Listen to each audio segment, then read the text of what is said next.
우리 인사 나누겠습니다. 샬롬. 우리 옆 사람에게 인사 나누겠습니다.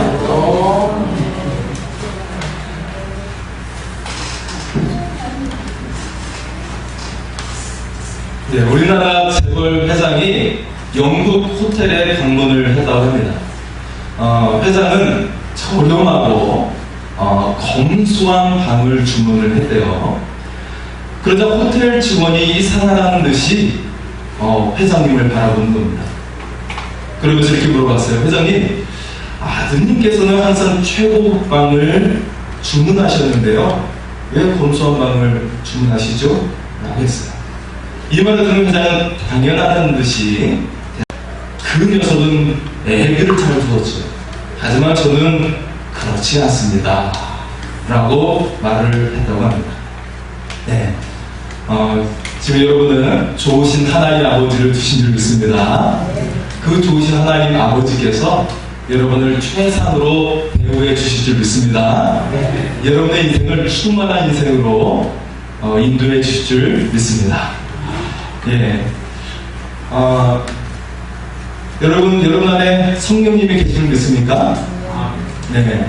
하나님을 믿는 사람은 다 성령님이 있습니다. 성령님이 계시지 않으면 하나님을 믿을 수 없기 때문에 그렇습니다. 여러분의 안에 계신 그 성령님을 느끼시기 바랍니다. 그 성령님을 고백할 수 있기를 바랍니다. 우리 한번 고백할까요? 내 안에 성령께서 계십니다. 성령님을 느낍니다. 성령님을 고백합니다. 할렐루야. 그 성령께서 여러분 안에 놀라운 능력을 행하실 줄 믿습니다. 오늘 말씀에는 굉장히 충만한 일이 일어나고 있습니다. 베드로와 요한이 성전 유문에 앉아있는 안진뱅이를 고쳤습니다. 그리고 남자만 5,000명이 믿게 되었어요. 굉장히 큰 일이 일어나게 되었습니다. 교회에 충만한 역사가 일어나게 되었습니다. 그런데 지도자들은 굉장히 당황하게 되었어요. 왜냐하면 자신이 얼마 전에 죽였던 예수 믿는 자들이 지금 이 예루살렘을 떠들썩하게 했기 때문에 당황했습니다. 그래서 어떻게 했습니까? 베드로와 요한을 잡아가지고 공회에 세웠어요. 신문하기 위해서였습니다. 그렇지만 백성들을 두려워했어요. 그래서 베드로와 요한을 협박만 하고 그들을 위협만 하고 풀어주게 되었습니다. 여러분, 우리 인생에 위기의 순간이 올 때가 있죠. 직장에서 취업을 해서 좋아했어요. 그런데 직장 상사를 보니까 굉장히 까다롭게 하는 겁니다. 그리고 거래처 사람을 만났는데 까다롭게 하는 곳이에요. 직장이 천국인 줄 알았는데 지옥처럼 되고 말았습니다.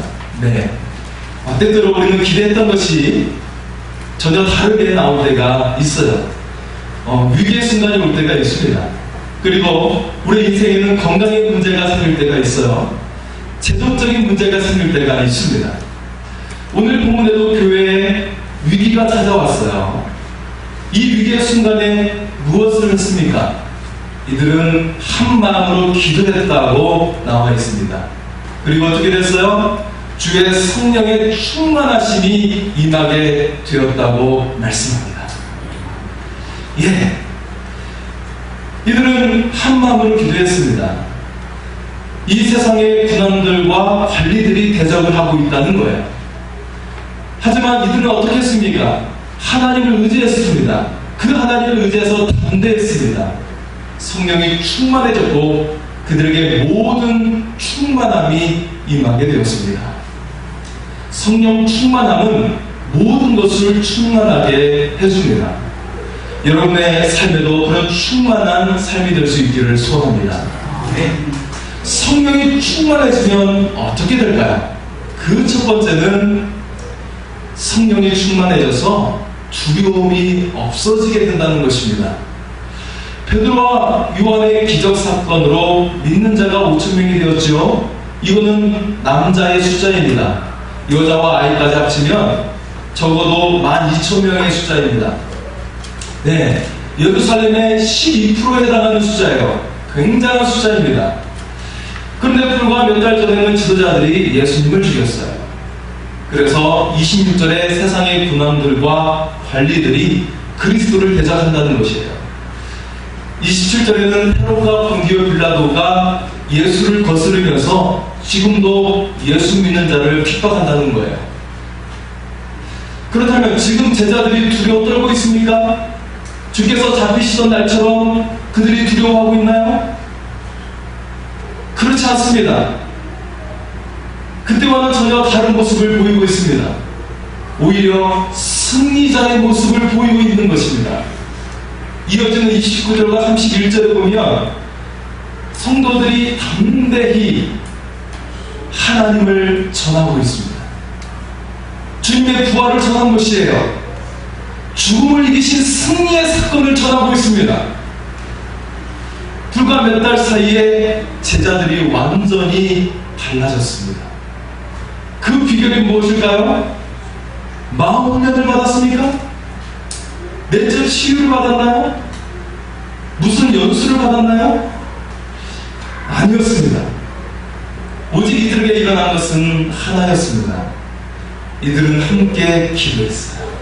그리고 이들에게 성령 충만함의 사건이 임하게 되었습니다.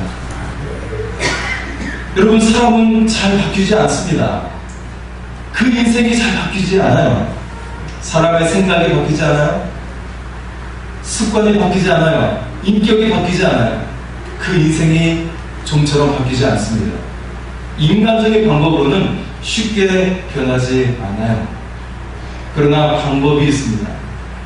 그것은 바로 그 안에 성령이 충만하면 바뀌게 될 줄 믿습니다. 성령으로 가득하고 성령에 이끌리면 전혀 다른 존재가 되는 것입니다. 가장 대표적인 변화가 세상을 두려워하지 않습니다. 세상을 두려워하지 않고 다스리게 됩니다. 이제 제자들은 세상을 두려워하지 않습니다. 예수님께서 잡히실 때처럼 도망가지 않습니다. 공의 앞에서도 담대하게 주님을 증거합니다. 다윗이 골리앗 앞에 섰어요. 이미 다윗은 곰도 잡았어요. 사자도 잡았습니다. 그러니 골리앗은 그리 어려운 존재가 아닙니다. 왜 그럴까요? 다윗 안에는 하나님으로 가득했기 때문입니다. 이스라엘 열명의 정탐꾼은 여리고 사람들을 보고 두려워했어요. 그들은 거대했습니다. 그들 앞에 서니까 자신들은 메뚜기처럼 보였어요. 그러나 두 사람은 달랐습니다. 여호수아와 갈렙이죠. 여호수아와 갈렙은 하나님으로 충만했어요. 그래서 하나님의 눈으로 그들을 보게 됐어요. 그러니 여리고 거민을 바보로 여기게 되었습니다. 하나님의 눈으로 보니 하나님이 주신 밥에 지나지 않았어요. 지금 여러분을 두렵게 하는 것은 무엇입니까? 새로운 도전? 새로운 직장이 두렵게 합니까? 재정적인 어려움, 건강이, 어려움이 여러분을 두렵게 합니까? 세상을 바라보면 세상의 짓눌린 존재로 끝날 것입니다. 그러나 성령으로 충만하면 이 모든 것이 여러분의 밥이 될 줄 믿습니다. 여러분이 차지할 땅이 될 줄 믿습니다. 두 번째로, 성령이 충만하여 세상을 뛰어넘는 믿음의 역사가 일어나게 되었습니다. 3절 말씀에 이렇게 기도하고 있어요. 손을 내밀어 병을 낫게 하시옵고 표적과 기사가 거룩한 종 예수 이름으로 이루어지게 하옵소서. 그리고 이 말씀은 5장 12절에 이루어지게 됩니다. 사도행전에 성령의 역사가 일어났어요. 세상을 뛰어넘는 믿음의 역사가 일어났습니다.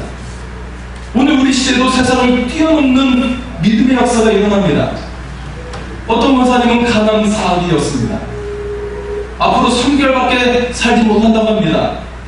권사님은 병원에서 호수를 꽂으면서 마지막을 마감하느니 다르게 살겠다고 했어요. 산 가까운 곳으로 거처로 옮기셨습니다. 절대적으로 하나님께서 치유하실 것을 확신했어요. 그리고 채식을 위주로 자연식을 했습니다. 어떻게 됐을까요? 무려 15년을 살게 되었습니다. 의사는 3개월밖에 살지 못한다고 했어요. 하나님 의지했더니 15년을 살게 된 줄 믿습니다. 히스기야 왕 때 아수르가 쳐들어왔어요. 아수르는 당시에 세계를 제패했습니다. 애국도 상대하지 못했어요. 북이스라엘은 이미 멸망했습니다. 남유다 혼자서, 히스기야 혼자서 상대할 수가 없었어요. 히스기야가 어떻게 했을까요? 오직 하나님을 의지하며 기도했습니다. 이렇게 기도했어요. 우리 하나님 여호와여, 이제 우리를 그의 손에서 구원하여 천하 만국이 주만이 여호와이신 줄을 알게 하옵소서.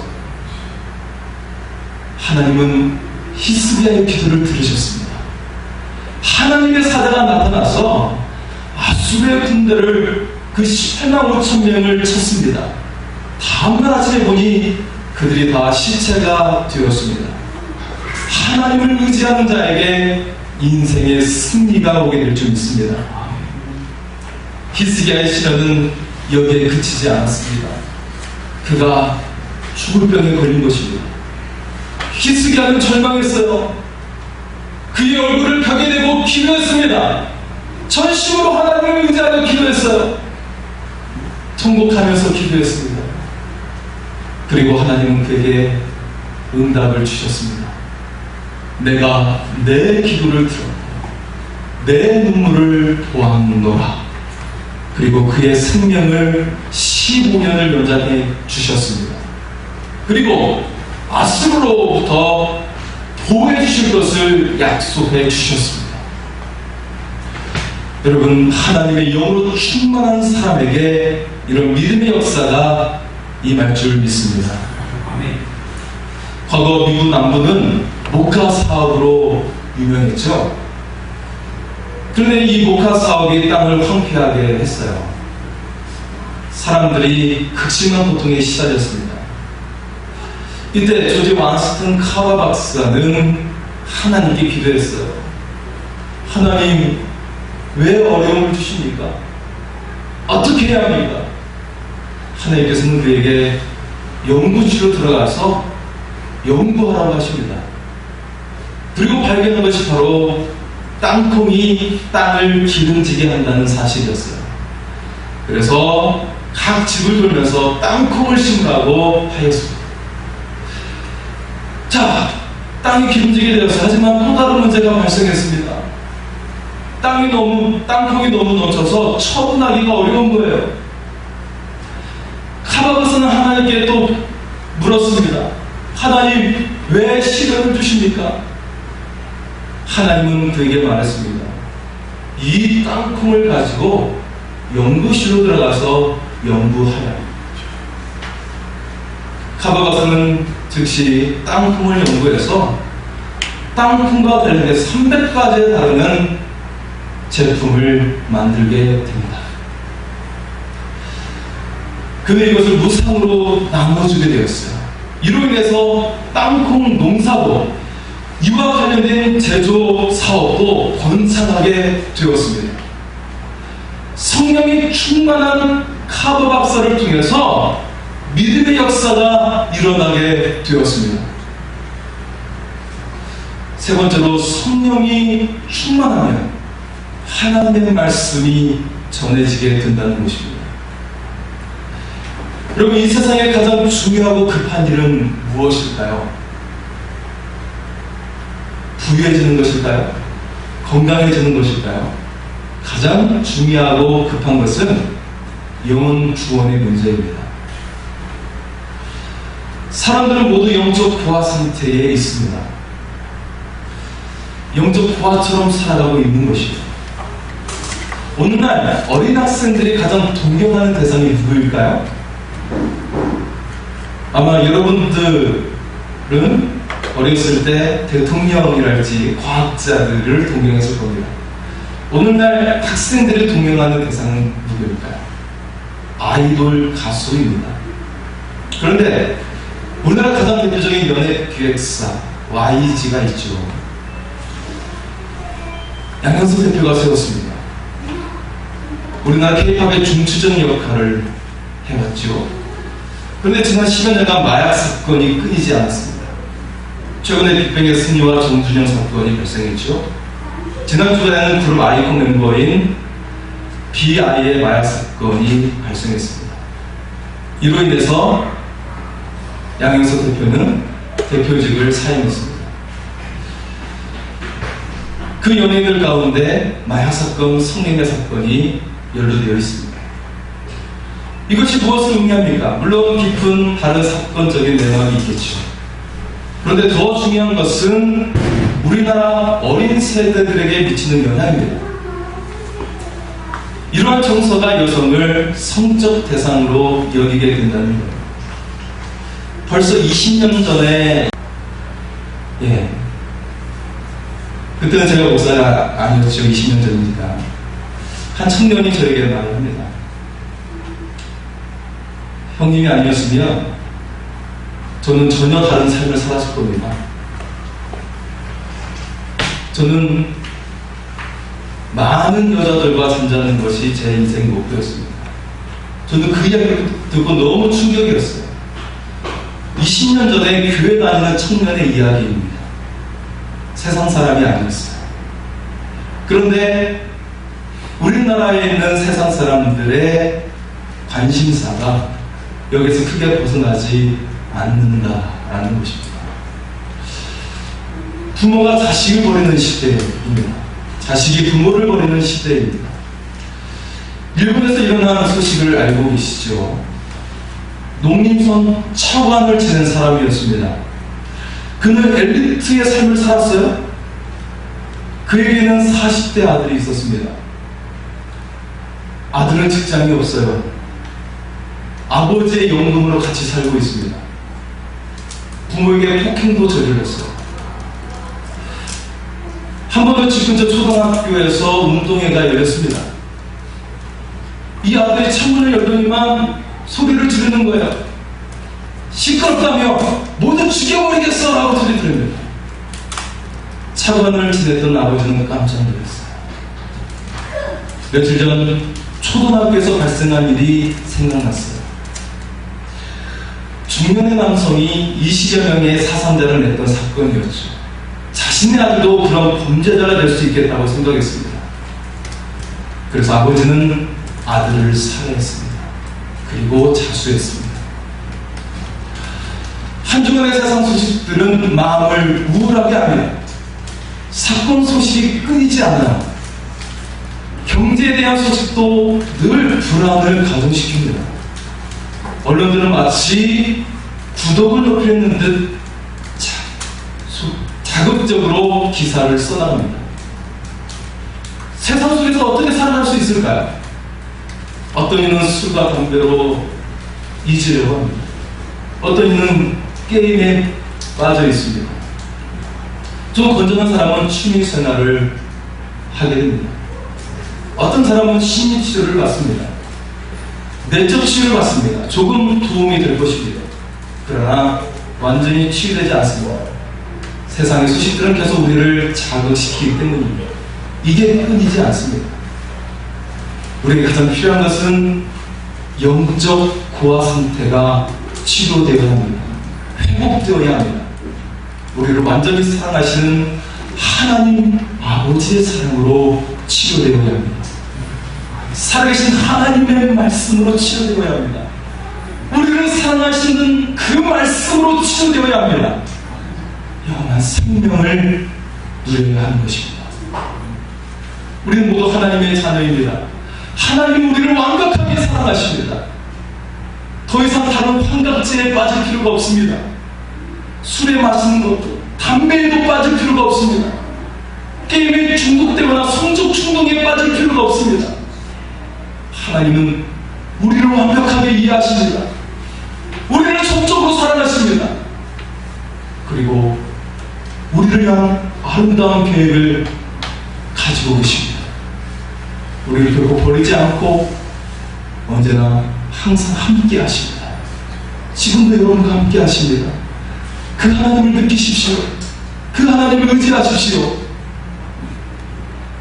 앞에서 땅콩 박사라고 알려진 카바 박사에 대해서 이야기를 했습니다. 중요한 것은 과연 조지 워싱턴 카바 박사는 누구인가라는 것이에요. 그의 부모님은 흑인 노예입니다. 그도 노예였어요. 그의 아버지는 사고로 죽었습니다. 어머니는 다른 곳에 팔려갔어요. 어릴 때 헤어졌습니다. 하지만 그의 백인 주인은 너무 좋은 사람이었어요. 자식처럼 보살펴주는 것입니다. 그리고 링컨 학교를 다니면서 신앙심 좋은 마리아 와킨슨 부인을 만나게 됩니다. 카버는 침례교 목사님과 존이라는 의사의 도움을 받게 됩니다. 그리고 감리교 학교의 버드 선생님의 도움으로 아이오와 주립대학에 들어가게 됩니다. 카버는 세균학 분야에서 2만 가지를 넘는 표본을 완성하게 돼요. 이어서 농업 응용화학 분야에서 최고의 권위자가 됩니다. 그가 땅콩을 통해 300가지의 제품을 만든 것은 우연한 일이 아니었어요. 미국의 한 상원원이 카바 박사에게 질문했어요. 당신은 도대체 그 모든 아이디어를 어디서 얻었습니까? 카바는 대답했어요. 책에서 얻었습니다. 그 책은 바로 하나님의 말씀이에요. 성경책입니다. 카바 박사의 부모는 노예였어요. 어린 시절 그 부모를 다 잃었어요. 그러나 많은 사람들, 믿음의 사람들을 통해 하나님을 만났어요. 그에게는 하나님이 그의 아버지가 되셨어요. 성경을 통해 하나님의 아버지의 말씀을 들었어요. 그리고 모든 지혜를 하나님께 물으며 듣게 되었어요. 그랬더니 세상의 지혜를 뛰어넘는 지혜가 주어지게 된 것이에요. 그것이 바로 성령 충만입니다. 성령은 지혜의 영입니다. 성령 충만한 사람이 노예였던 자신의 삶을 충만하게 하는 것이에요. 자신뿐만 아니라 당시에 수많은 어려움을 겪었던 사람들까지도 그의 삶을 충만하게 만들어 주었습니다. 오늘날 자기 인생도 감당하지 못하는 수많은 사람들이 있어요. 일본에 이미 다 큰 자녀들이 부모를 의지하며 살고 있어요. 우리나라도 그 뒤를 따라가고 있어요. 세상 방식으로는 내 가정도 제대로 세울 수 없어요. 여러분, 하나님을 의지하시기 바랍니다. 성령님을 의지하시기 바랍니다. 그러면 여러분의 삶이 충만하게 될 줄 믿습니다. 또한 여러분의 가정과 다른 사람의 삶도 충만하게 만들게 할 줄 믿습니다. 우리 이 말씀을 기억하며 같이 찬양하겠습니다. 이 땅에 성령이 임할 때 모든 것이 회복되어지고 여러분의 삶이 충만하게 될 줄 믿습니다.